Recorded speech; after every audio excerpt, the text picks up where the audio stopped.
Yang kedua, yang namanya pengetahuan itu sumbernya memang objek.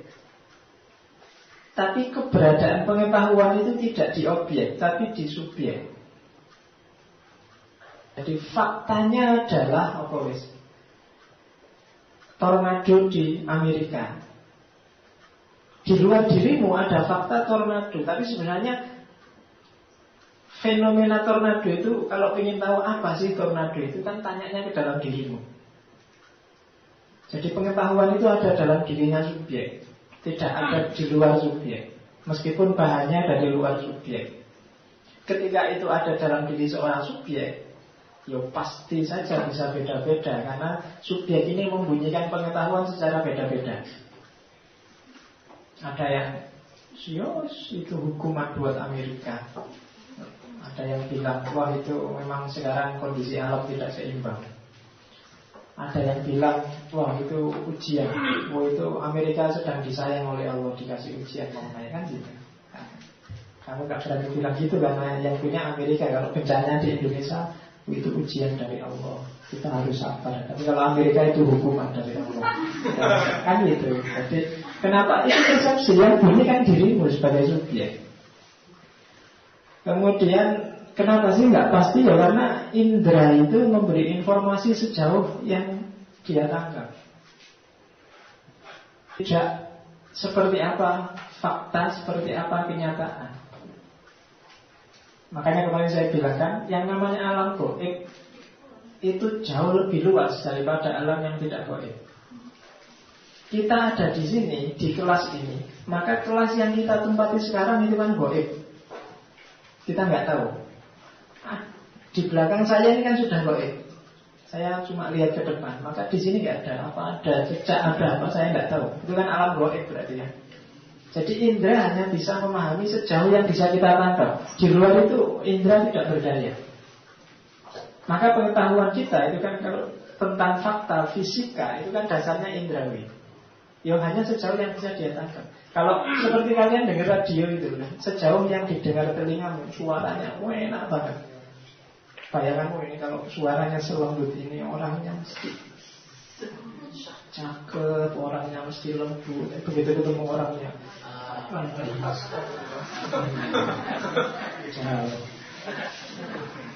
suaranya merayu, wajahnya menipu. Oke, jadi ya karena kamu percaya pada indera telinga, indera pendengaran, ternyata tertipu. Mata juga begitu kan, bisa menipu. Makanya fisika baru itu kan bukan fisika yang pasti, tapi fisika kuantum yang dirumuskan dengan dasar relativitasnya Einstein. Jadi nggak mesti. Kalau Einstein kan mencontohkan relativitas itu, kalau kamu duduk di atas kompor yang sedang nyala, meskipun cuma 1 menit, rasanya kayak 1 jam. Tapi kalau kamu duduk jejer sama cewek cakep, meskipun 1 jam, rasanya kayak 1 menit. Itu relativitas. Waktunya sama. Jadi 1 menit dan 1 jam, tapi kebalikannya. Tuh. Kalau duduk di atas kompor nyala kan 1 menit terus gosong. Kamu pengen cepat-cepat selesai gimana sih? Tapi kalau sama cewek cakep kan jangan, nanti aja. Jangan sulit. Oke, jadi itu indra. Tidak membidik sesuai kenyataan. Sehingga makanya saya bilang fisika baru itu fisika kuantum, bukan fisika yang pasti. Itu argumen dari sisi fisika yang dipakai oleh kelompok skeptisisme. Yang kedua argumen psikologis. Ini agak puitis. Jadi kata orang psikologis, kita itu kan hidup hari ini, bahannya masa lalu, tujuannya masa depan. Ya kan? Bahan masa lalu itu yang kita jadikan bekal masa kini, itu ternyata kan hanya ingatan. Masa lalu yang kita pakai sebagai bahan itu kan hanya masa lalu yang kita ingat. Kita hidup sekitar 20-an tahun lah seumuran teman-teman ini. Itu kan dari 20 tahun hidup itu kan sudah banyak sekali peristiwa. Tapi yang kita pakai jadi pedoman hidup kan paling beberapa momen. Hanya yang kita ingat-ingat saja, tidak semuanya.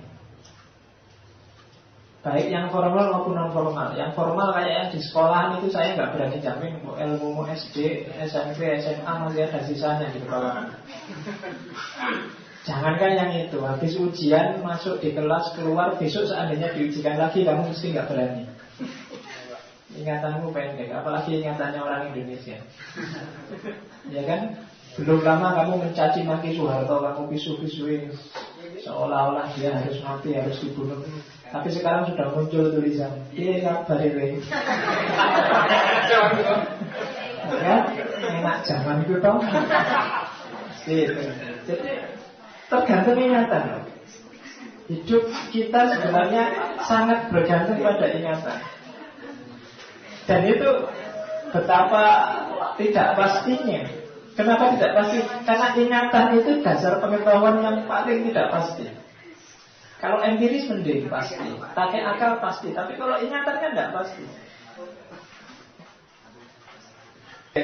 Sementara kalau tadi dibilang dasarnya ingatan dan untuk masa depan. Dan masa depan itu kan barang yang tidak jelas. Menghadapi masa depan yang kita lakukan kan bukan ingatan tapi spekulasi. Yang satu, jadi kita hidup hari ini itu dengan bekal yang kita ingat saja dan tujuannya adalah spekulasi. Pasti tidak mesti kalau gitu kan. Spekulasi ini kan kira-kira. Kalau wajahku kayak gini, yo besok kira-kira artis lah. Nah itu kan spekulasi. Ya, artis bagian yang dipukuli. Jadi itu spekulasi. Kamu kira-kira besok cita-citanya jadi apa? Saya mau jadi dokter misalnya. Itu kan spekulasi. Ingin jadi dokter waktu kuliah UIN.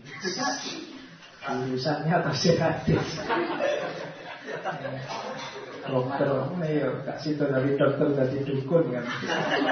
Oke, spekulasi tidak jelas. Di depan itu ada apa kamu nggak jelas. Bahannya hanya ingatan-ingatan saja. Itu argumen psikologi. Jadi secara fisika, secara psikologi dan secara sejarah katanya orang skeptik menuntut kita untuk jadi orang yang skeptis. Sehingga kesimpulannya skeptis itu punya dua model. Yang pertama model relativisme. Jadi tidak percaya manusia itu bisa tahu sesuatu secara mutlak, maka hasil pengetahuannya manusia semuanya sifatnya relatif. Nah, ada yang metodis. Yang satu jenisnya relativitas, yang satu jenisnya metode. Dalam arti model yang kedua ini model bertanya. Ada teori apapun, ada konsep apapun, ada pengetahuan apapun, kamu tanyakan lagi, apa memang begitu yang benar. Nah, kalau yang pertama tidak percaya bahwa manusia itu punya pengetahuan sehingga semua hasil pengetahuan manusia dianggap relatif. Dan yang kedua mempertanyakan lagi semua konsep, semua teori yang selama ini kita anggap benar. Itu dua kerjanya orang-orang skeptis. Untuk sementara selama ini istilah skeptis itu dalam hidup sehari-hari kita biasanya konotasinya negatif. Padahal ya saya bilang tadi, di level yang kedua ini bahwa orang harus siap dan selalu mempertanyakan hidupnya, itu konotasinya skeptis itu positif. Nanti kita lihat apa boleh orang selalu relatif. Relativisme ada dua, ada relatif moderat dan ekstrim. Yang ekstrim itu nanti namanya nihilisme. Kalau yang moderat adalah persepsi bahwa segala sesuatu itu benar salahnya gak ada yang pasti, karena dia sifatnya tergantung. Itu tak kasih contoh teori jaringan maknanya Derrida. Tergantung itu maksudnya bisa tergantung orang melihat dengan kacamata apa yang melihat, bisa tergantung objek yang dilihat itu apanya, bisa tergantung orang melihat ini untuk kepentingan apa. Barangnya bisa sama, Tapi kalau saya pakai kacamata yang berbeda, itu hasilnya bisa beda. Tembok ini hijau, tapi kalau saya pakai kacamata hitam, maka warnanya jadi hitam. Itu kacamata.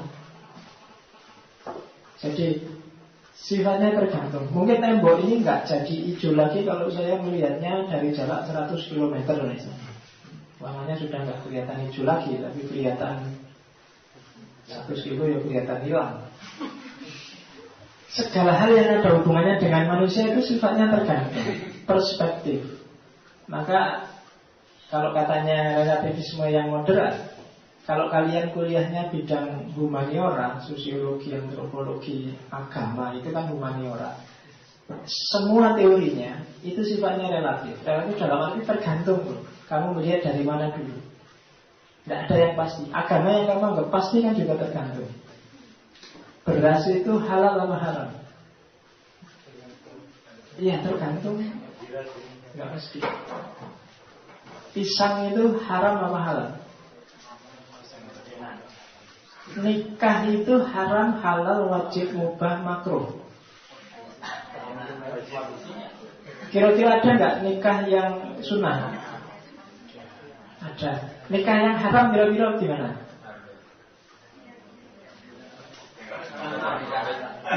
Loh ya ada kan. Nanti konteks tertentu mungkin nikah jadi haram. Misalnya kamu nikah tujuannya adalah saya nikah mau nyari yang tua-tua, nanti tak racun terus.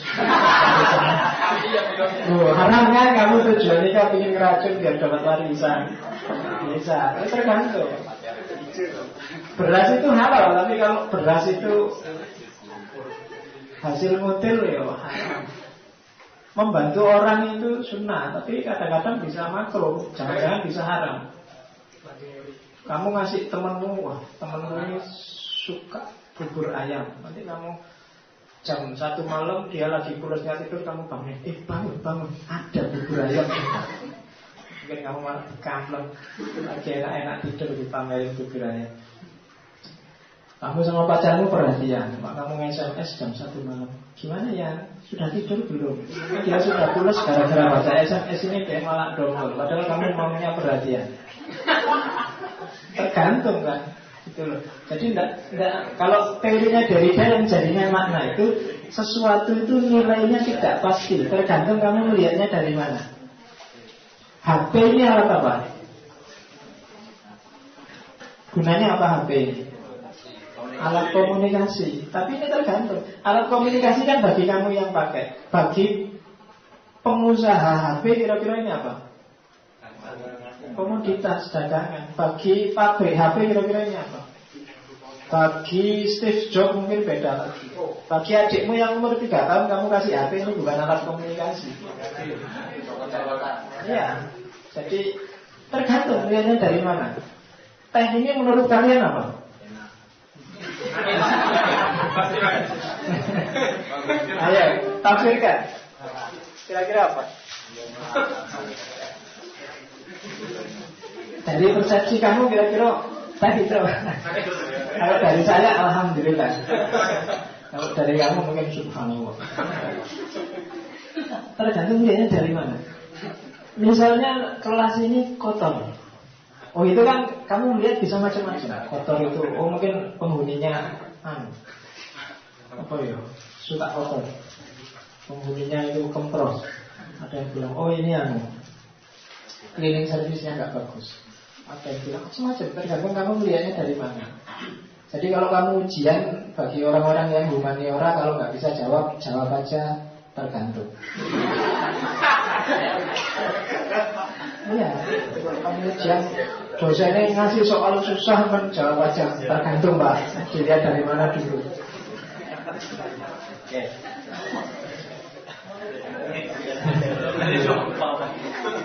Saya pernah sama dosen gegeran gara-gara tergantung, cuma gegeran itu ya. Pak kasih itu segalanya kan tergantung. Kok bisa Mas? Tergantung itu kan kalau pakai sarung. Kalau pakai celana, aku lama mikir untuk kalau bisa gantung. Iya. Suwe aku baru paham kalau tergantung itu kan kalau pakai sarung, kalau tidak itu. Ya wes, suara semua. Oke. Yo, kamu jangan dipikir sekarang, dipikir di rumah. Apa maksudnya tergantung? Oke, boleh. Yo, bikin seminar internasional.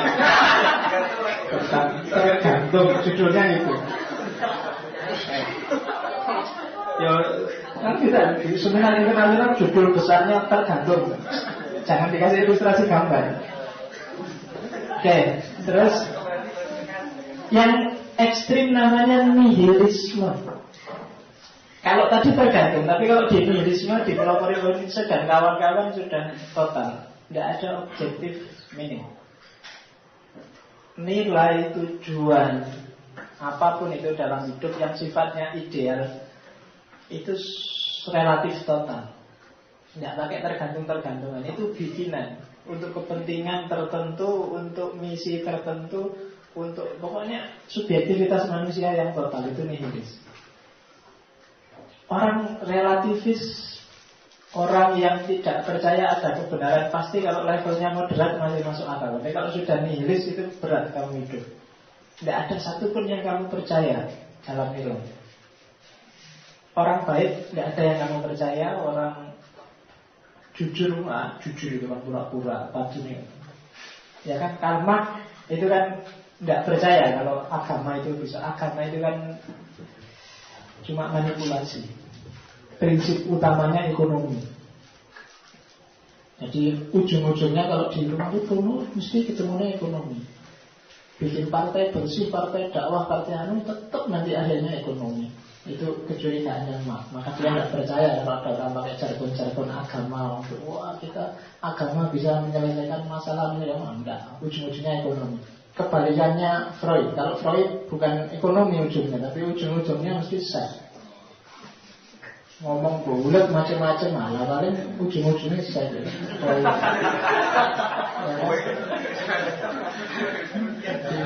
Ngaji filsafat jelimet-jelimet mesti yang kamu tunggu yang bagian satu. Mesti arahmu mesti ke situ. Ada yang ekonomi, ada yang seks, ada yang dua-duanya. Ya ekonomi ya seks. Ya berarti kesuksesan itu kan kalau kamu kaya raya dan istri banyak kan itu. Itu kelompok nihilis. Nanti ada sesi sendiri. Nihilis biasanya kelompok eksistensialis postmodern awal itu kebanyakan nihilis. Kalau ada waktu nanti di metafisika kita bahas itu. Kita masuk ke ranah. Yang pertama sangat dikenal dalam sejarah untuk skeptisisme adalah kelompok sofis. Jadi sofis ini di era ketika Yunani kenal filsafat, muncul kelompok yang skeptis. Bagi dia tidak ada kebenaran universal. Satu-satunya kebenaran ya manusia itu sendiri. Jadi ukuran benar salah itu tidak di luar manusia, tapi dalam diri manusia. Oleh karena itu sifatnya subjektif. Itu tak tulis salah satu tokohnya Georgias. Dia bilang, sebenarnya itu dipotong, masih panjang, ada sekitar 2 kalimat lagi. Tidak ada sesuatu yang wujud. Kalaupun ada, ia tidak akan bisa diketahui. Kalau itu bisa diketahui, tidak akan bisa dikomunikasikan. Ada kelanjutannya. Kalau itu bisa dikomunikasikan, ia tidak akan bisa dipahami. Kalau itu bisa dipahami, ia pasti keliru. Susah wis. Jadi tidak ada sesuatu, tapi kalau ada, tidak akan bisa diketahui orang. Tapi kok ada orang tahu, orangnya nggak akan bisa komunikasi. Tapi kok orangnya pintar bisa komunikasi, nggak akan bisa dipahami orang. Tapi kok bisa dipahami, pemahamannya mesti keliru. Sudah kan selesai. Jadi itu kelompok sofis. Katanya Protagoras, manusia adalah ukuran dari segala sesuatu. Benar salah bermaksud. Maka kelompok sofis ini dikenal sebagai, kalau bahasa sekarang itu kan dakwah keliling. Cuma isi dakwahnya sesuai pesenannya yang bayar. Jadi kamu tak bayari sekian, cuma bilanglah bahwa saya ini orang hebat, orang jujur, orang, nah itu bukan dakwah keliling. Kayak kamu Mungkin sofis ini tak bayangkan kalau sekarang kamu ke toko buku, tiba-tiba ada buku Abu Rizal Bakri, Satrio Piningit misalnya. Nah, kayak gitu lah. Jadi ya, ilmuwan pesenan. Kan ada itu buku Hidayat Nur Wahid, Satrio Piningit, kan ada yang kayak gitu. Terus ada buku-buku yang pokoknya ketika mau pemilu nanti tunggu aja mesti banyak. Sutioso adalah kayak gitu. Buku-buku pesenan. Karena bagi dia benar salah itu ya tergantung si manusianya. Bagi kaum sofis, jadi kaum sofis ini merajalela zaman itu, dikenal sebagai tukang debat. Kerjaannya kalau nggak dakwah keliling di kantor-kantor pengacara, di kantor ya. Jadi kalau bahasa zaman dulu namanya pokrol. Pokrol itu kalau kamu mau lihat contohnya sekarang adalah Indonesia Lions Club. Oh, itu isinya pokrol. Pokrol itu ngomong sakar ke dewi seperti menang. Karena bagi dia ada kebenaran absolut. Kebenaran itu tergantung setiap orang. Parameternya ya orangnya sendiri. Itu kelompok sofis. Jadi skeptisisme negatif. Yang melawan sofisme ini nanti memicu lahirnya, munculnya tokoh besar dalam filsafat namanya Socrates. Jadi ketika masyarakat rusak oleh cara berpikir sofis ini, muncullah seorang Socrates. Nah, makanya banyak orang bilang Socrates itu nabi. Saya tidak tahu, kelihatannya ada buku yang nulis profesor Malaysia yang meneliti tentang Socrates dalam Islam. Karena banyak orang curiga jangan-jangan Socrates itu nabi. Nanti kalian baca, sudah ada terjemahnya. Yang menerjemah Fuad Hasan. Cari buku judulnya Apologia. Itu buku yang ditulis oleh Plato, menceritakan babak terakhir kehidupan Socrates, termasuk khotbah terakhirnya Socrates, yang banyak indikasi menunjukkan sebenarnya dia ini, iya, jadi dia cuma bilang yang saya omongkan ini cuma pesan dari Zat yang Maha Suci. Oleh Fuad Hasan dimanipulasi, terus yang Zat Suci itu diterjemah jadi Roh Kudus, mungkin karena dia tidak muslim. Banyak orang curiga sebenarnya jangan-jangan ini ya muslim. Socrates itu meninggal karena minum racun. Dan jangan salah, dalam sejarah Islam ada seorang tokoh besar yang meninggal juga minum racun. Bukan. Di Quran banyak disebut namanya Luqman al-Hakim. Luqman. Ya, nanti kamu baca ya. Dan dalam sejarah manusia, kita di Islam sendiri masih bingung Luqman Hakim ini siapa. Tapi dalam sejarah manusia yang diketahui orang sedunia, satu-satunya tokoh yang meninggal karena minum racun itu Socrates. Dan lacaklah istilah Luqman dalam bahasa Arab. Luqman itu lakoma. Lakom kalau bahasa Arab artinya menelan. Istilah hakim, hikmah, orang yang bijaksana, itu satu-satunya yang populer. Kamu ngertinya mesti dari Yunani. Jadi sangat mungkin si Luqman Hakim itu yang bukan yang sekarang jadi takmir. Itu Socrates. Tapi ini tesis, perlu dibuktikan lagi. Ya besok kalau ada depan panggil aja Socrates.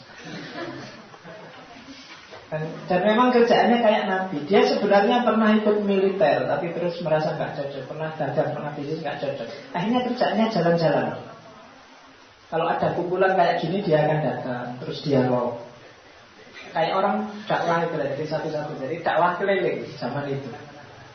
Dan tuduhannya pengadilan Yunani zaman itu, Socrates itu yang pertama meracuni pikiran anak muda, yang kedua bikin agama baru yang berbeda dengan agama-agama sebelumnya, karena dia mempromosikan Tuhan yang satu, bukan dewa-dewa Yunani. Itu perlu dicurigai sekali. Jangan-jangan dia memang nabi. Cuma kalau kamu tertarik silakan diteliti, ada beberapa sumber. Sayangnya yang nulis tentang Socrates muridnya, dia tidak pernah nulis sendiri. Ada banyak, kalau ada yang suka buku-bukunya Plato tentang Socrates, saya punya banyak, cuma bahasa Inggris. Yo latihan sidik-sidik buku. Atau kapan-kapan kita ngaji apologia. Saya ya ngajinya aja apologia. Socrates. Oke, jadi katanya Socrates dia punya gaya skeptik yang khas. Bahwa justru orang itu filosof yang sejati kalau dia mengakui bahwa saya itu tidak tahu apa-apa. Yang saya tahu adalah satu-satunya yang pasti yang menurut saya tahu adalah bahwa saya tidak tahu apa-apa.